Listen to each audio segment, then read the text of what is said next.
It's my feel-good breakfast show.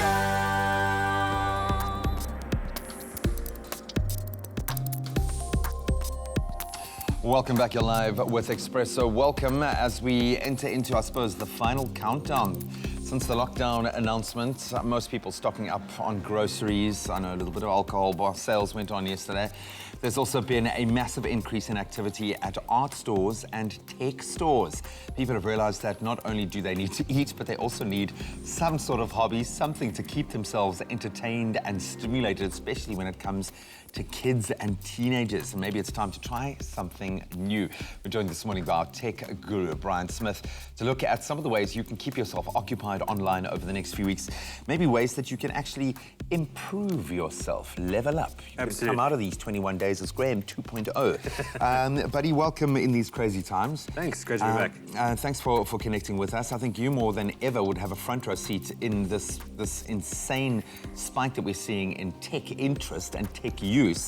I suppose one area that has ramped up is going to be and is already the use of WhatsApp, the use of video conferencing. What other video tools, other great resources are there for us to stay connected to friends, family, and colleagues? Because we've got to keep working. Absolutely, and well, thank goodness for the internet. It's going to be a really interesting 21 days, and I think particularly this gives us a little bit of time to consider how the internet was used perhaps when it first came about. Why communities it's existing, yeah. Absolutely, communities were built around the internet, firstly for research and academia, but secondly what emerged was really interesting is that people began to group themselves around interests, hobbies, commonalities, and I think we're going to see a great deal more of that in the next 21 days, particularly in South Africa.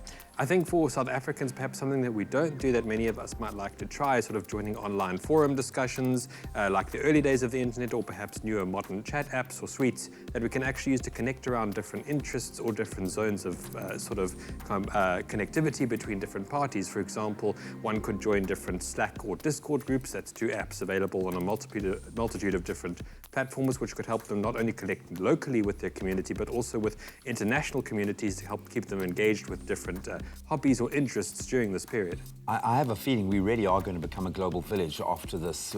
We have already seen those companies that can adopt or are adopting are going to be so far ahead of the curve when you come through this. We've seen a 75% spike in online gaming, which makes a lot of sense. What's the best way to get into online gaming if you're thinking, okay, well, maybe it's time for me to dip my toe in the water? Well, it's a good time to be a gamer. I think what's really great about gaming, at least in the year 2020, is that you have access to a multitude of different platforms.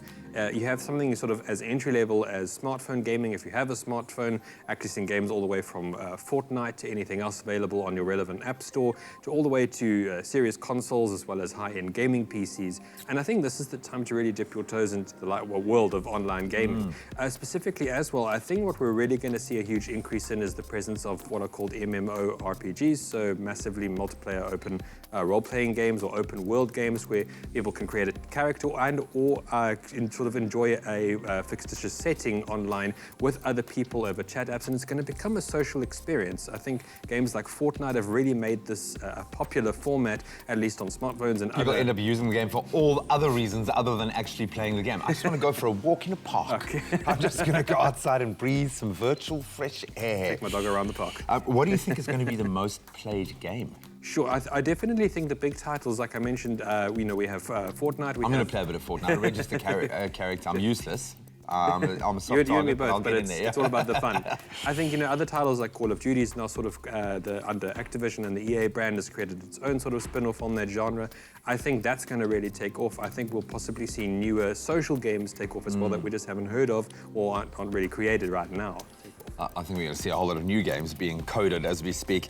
Then I think a lot of us are interested in self-improvement and maybe learning a new skill. I've already learned how to make Play-Doh, a myriad of different Play-Dohs, some edible, some not, some with glycerine, some not.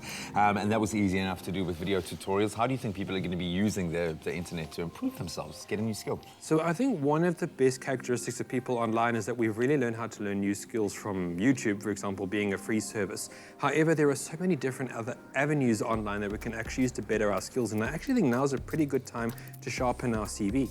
If you consider, for example, there are a range of free courses on platforms such as Coursera, on the Khan Academy, if you can visit that Google online. Garage, their digital garage, yeah. That was going to be another point if you sort of want to break into a digital career. Google offers a host of free courses for you to become acquainted with their infrastructure and technology that can really put you in good stead when you next apply for a job. So I think now's the time to sharpen up that CV, add some new things to your portfolio. Yeah, especially if you're feeling a little bit old, like you've been born on the wrong side of the digital divide. Let's catch up, man. We've got 21 days to catch up. Brian, most importantly, over the next 21 days, stay safe, my friend. Look after you and yours, and enjoy the online gaming. Maybe I'll find you online somewhere. We can go for a virtual walk in the park together. But thanking Brian for everything that he's done over the last couple of weeks and helping us keep connected. And you can continue to keep connecting with us. Let us know what's exciting in your world of technology. And you can hit us up on expressoshow.com and all of our social media platforms.